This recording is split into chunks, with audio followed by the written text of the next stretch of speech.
During a family vacation, my parents and sister locked my 8-year-old daughter in a sweltering hotel room with no food or water and left for the day, taking their other grandchildren on a luxury boat ride. There wasn't enough space on the boat, they said. I didn't shout. I did this. 60 minutes later, their lives turned into hell. It happened in the middle of my shift at the hospital. I'm a nurse, so calls from numbers I don't know usually wait until break. But this one had the same area code as the hotel where my parents and sister were staying with my daughter, Sophie. Something in me knew I had to answer. "Is this Emma Mitchell?" a woman asked, polite but tight. "Yes. I'm calling from the reception at the beachside hotel. Your daughter is here and would like to speak with you." My stomach dropped. "Put her on." There was a shuffle, then Sophie's voice, small, trying to sound brave. "Mama?" "I'm here. What happened?" "They went on a boat. They locked the door." "What do you mean locked the door?" I asked, my voice suddenly very calm.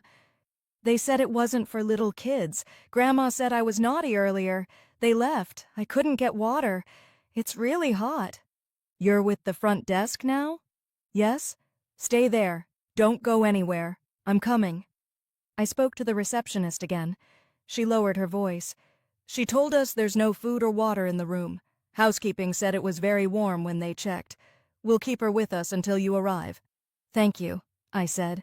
My mouth tasted metallic.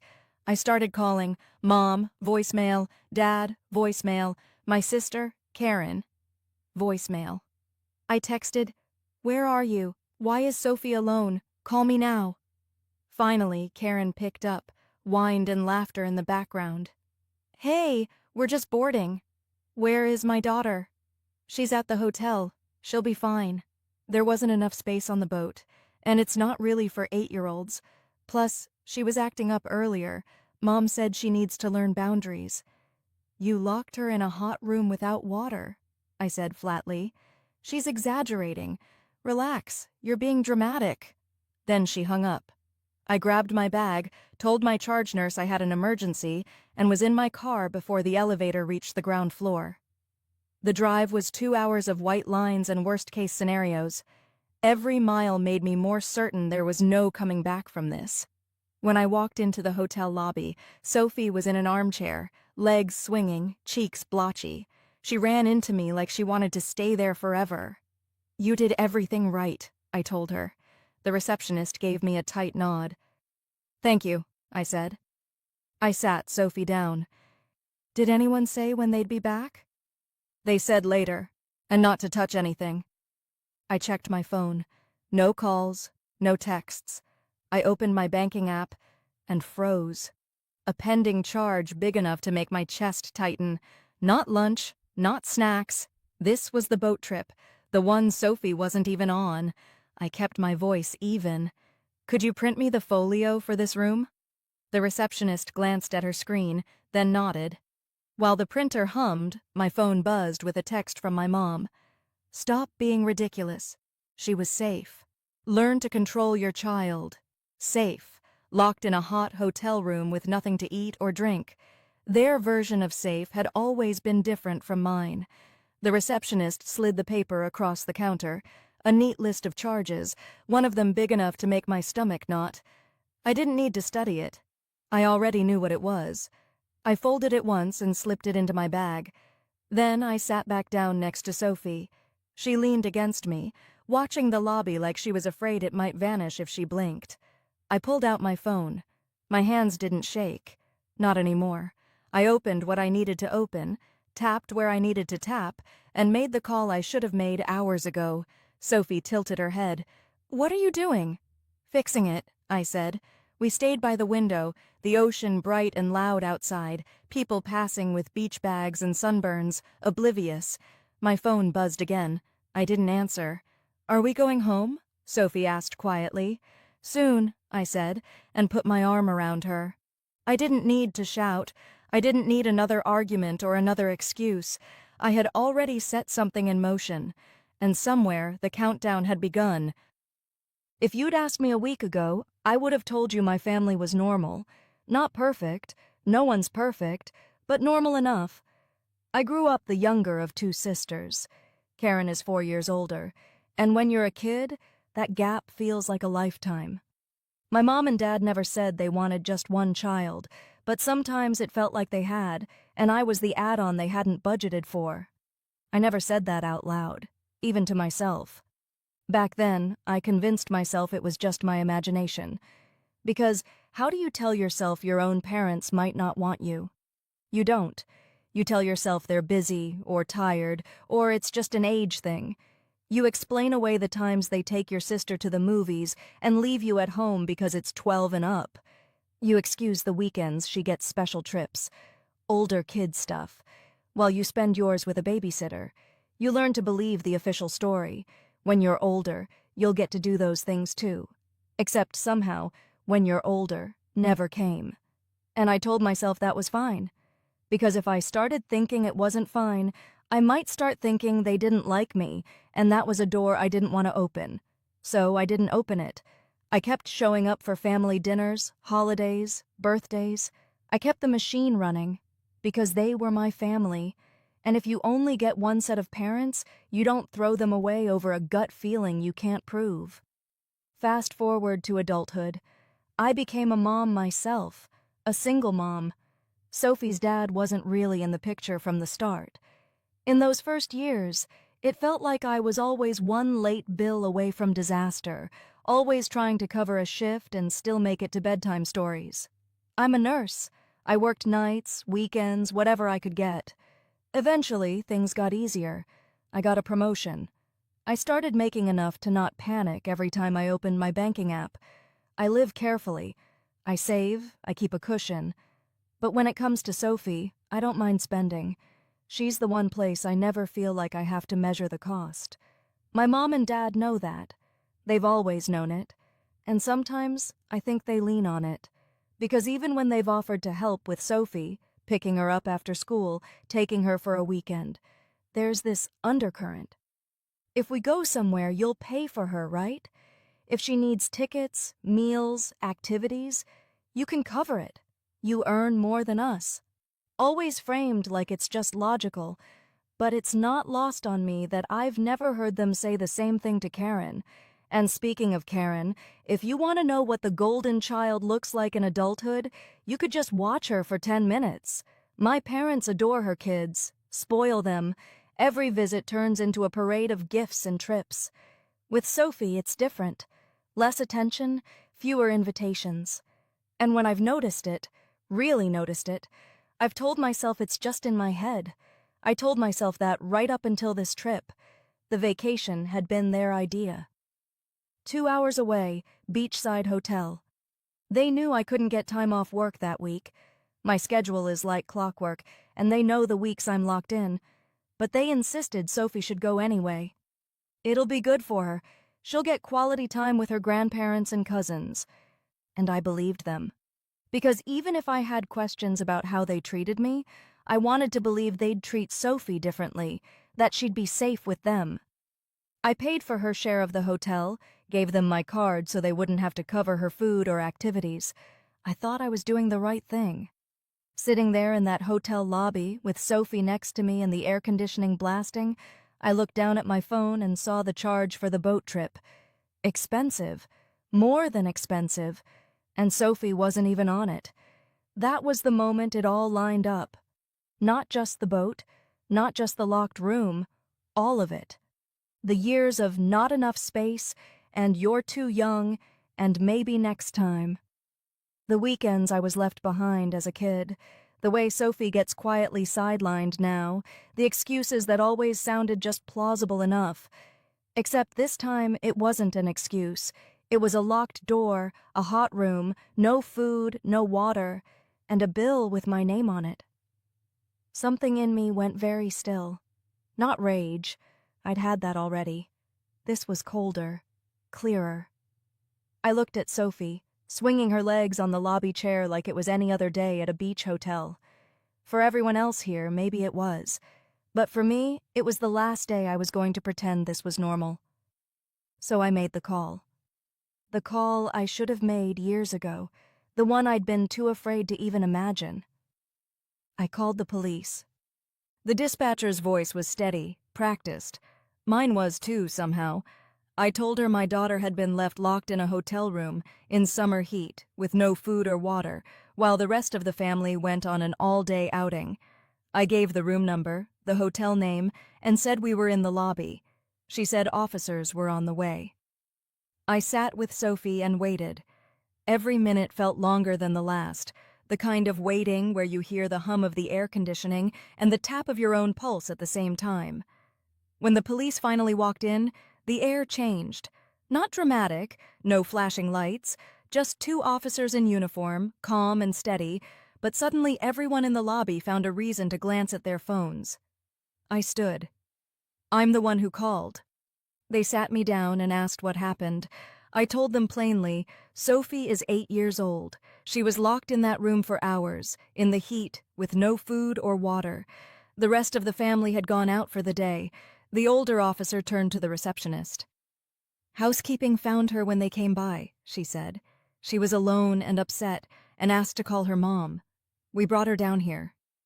Hearing it spoken out loud by someone else made my chest tighten. It wasn't just my version of events anymore. It was fact. They wrote it down, then I showed them my phone with the pending charge for the boat trip. They paid for this with my card, I said. She wasn't even there. One officer raised an eyebrow. And the others? Where are they now? On the boat, I said. They should be back soon. They decided to wait. We sat there, me and Sophie on the lobby couch, two officers posted near the entrance.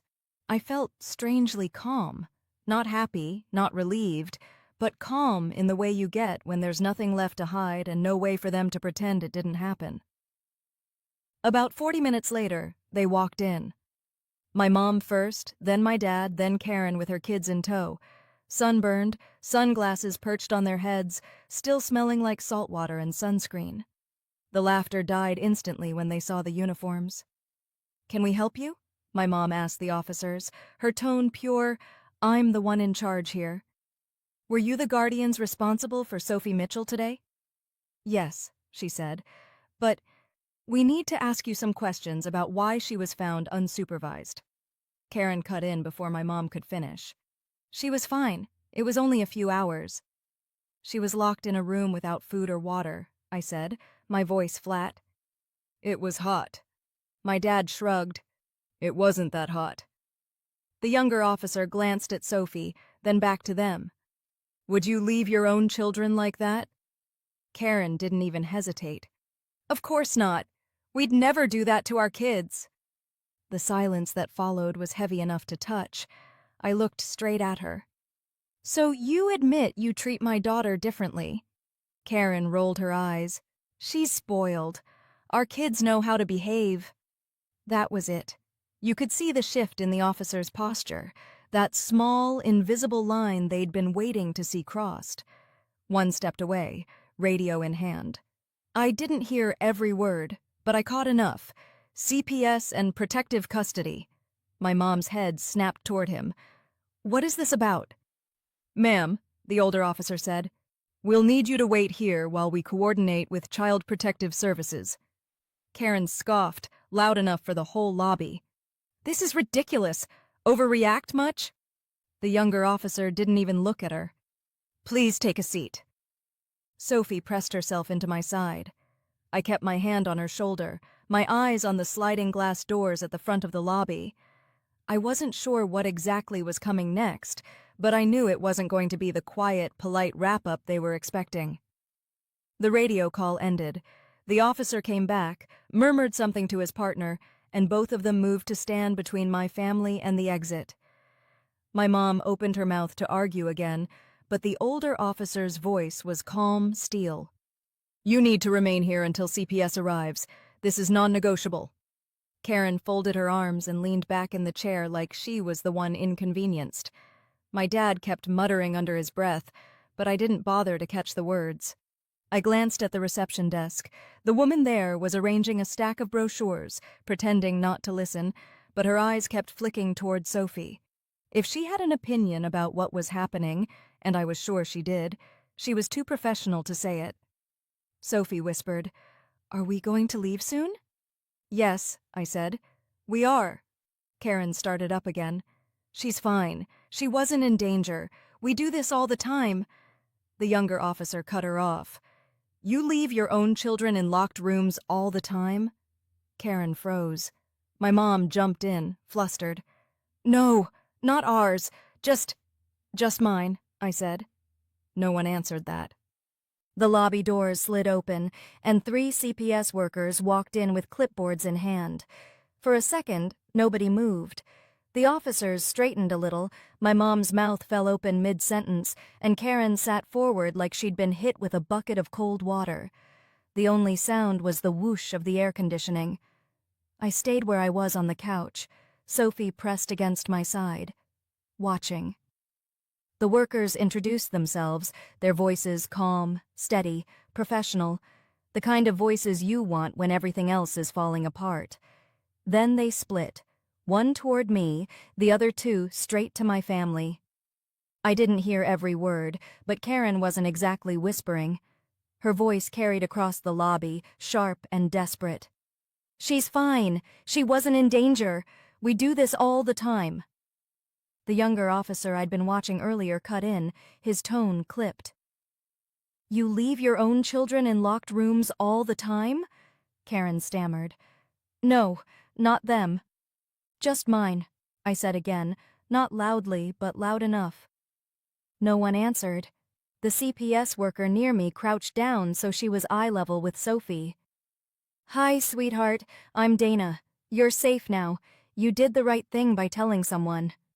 Sophie looked up at me, waiting for my nod before she said anything. I nodded.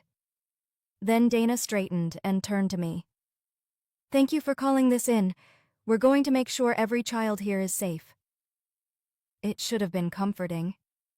Instead, it felt like my stomach dropped through the floor. Because as furious as I was, as betrayed as I felt, this was still my family. Watching strangers take over felt surreal, like I'd been living in a bad dream and had just now realized I wasn't going to wake up. Across the room, one of the other workers, a tall man with glasses, was speaking firmly to my mom. She was trying every line she'd used on me my entire life. She was fine. You're overreacting. This is ridiculous. Except this time, nobody was nodding along. Then came the words that silenced the room. We're placing these children in protective custody. Karen shot to her feet. You can't just take my kids! But they could. And they did. The workers gathered Karen's kids, speaking softly to them while Karen's voice broke into tears and shouts. My dad muttered something about family sticking together, but his voice sounded small for the first time in my life. The kids were led toward the door, backpacks dangling from their shoulders, still sniffling. I didn't move. Sophie didn't move. We just watched them go. And as awful as it was to see, I also knew. This was the first time anyone had ever told my family no. The hotel manager appeared not long after. He didn't look angry, just done. Your booking is terminated, he told my parents and Karen. We don't allow child endangerment on our property, Karen sputtered. You can't. It's already arranged. Staff will help you collect your belongings. Minutes later, I watched as bellmen carried their suitcases down, one by one, under police supervision. The bags landed on the floor with dull thuds, the sound of endings. Guests whispered behind their hands, staring. My mom's cheeks burned red, and for once she had no words. One of the officers came over to me quietly. We'll need to keep those receipts and charges you showed us. They'll be entered into the report. I handed them over. He lowered his voice even more. There may be fraud charges. We'll see what the DA wants to do. I nodded. Understood. And then I did the one thing I hadn't been able to do all day. I walked out of there with my daughter. The next morning, my phone rang. Karen. I shouldn't have answered, but I did. You evil bitch! You got my kids taken away! She screamed before I could say hello. No, Karen, I said evenly. You got your kids taken away when you left mine locked in a hotel room with no food or water. You don't understand. I understand perfectly, I said, and hung up. The calls didn't stop. First my mom, then my aunt, then cousins I hadn't spoken to in years. Some were furious, some just fishing for gossip, but I gave the same answer every time. They left Sophie locked in a room. CPS got involved. That's it.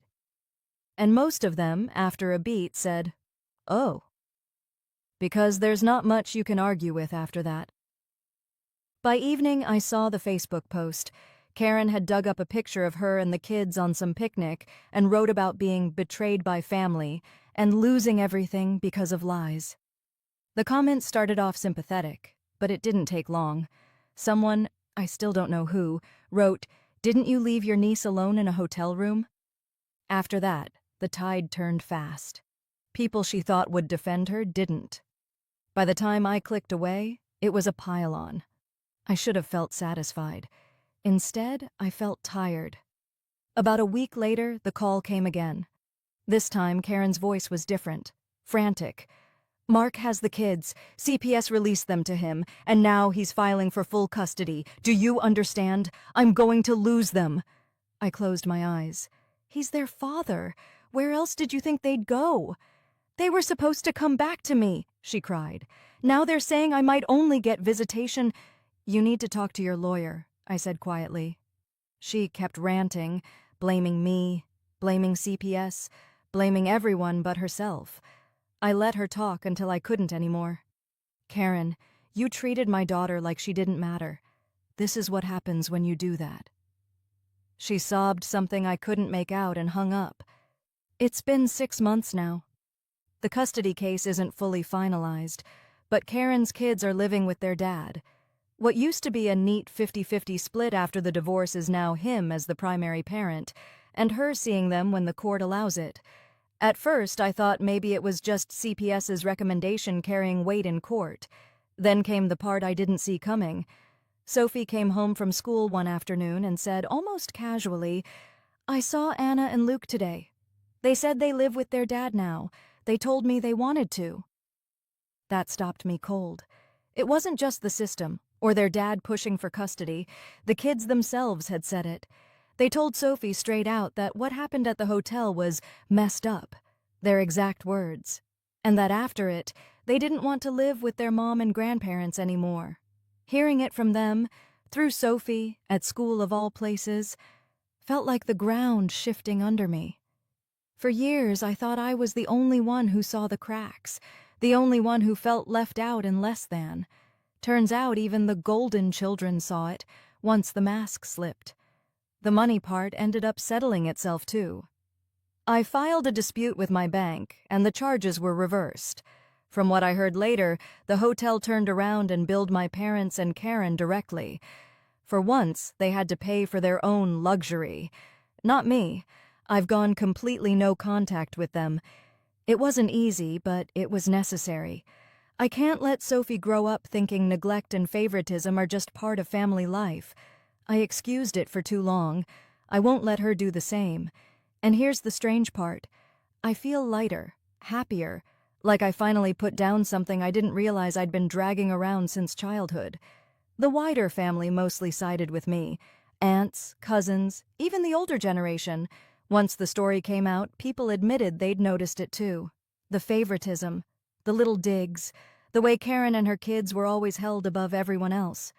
Suddenly, I wasn't the sensitive one anymore. My parents and Karen are the outsiders now. Do I feel sad? Sometimes. It's hard to admit your own parents can't be trusted with your child. But then I look at Sophie. She's thriving. She laughs more. She's free of that constant comparison I grew up under. But what do you think? Did I go too far or not far enough? Let me know in the comments.